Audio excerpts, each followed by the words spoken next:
Zeb Nizamani, a renowned Sindhi poet, researcher, playwright, director, educationist, and literary activist, is known for her full name, Zeb Nizamani. She was born on July 4, 1963, in Tando Muhammad Khan. She started her career as a primary school teacher in 1983 and has been associated with the field of education. In 1996, she successfully passed the Sindh Public Service Commission's Subject Specialist Sindhi examination, proving her academic ability in the field of education. Zeb Nizamani is primarily a teacher and also holds a prominent position in the literary world. She has experimented with different genres of poetry, especially ghazal, and her poetry is characterized by intellectual maturity, depth of feeling, and the beauty of language.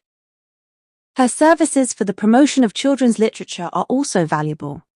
Her children's poetry book Hello, Let's Go to School was published in 2013, which was praised for instilling an interest in reading and education in children. In addition, she has also written many plays, tableaux, and stories for children, which are of educational and literary importance.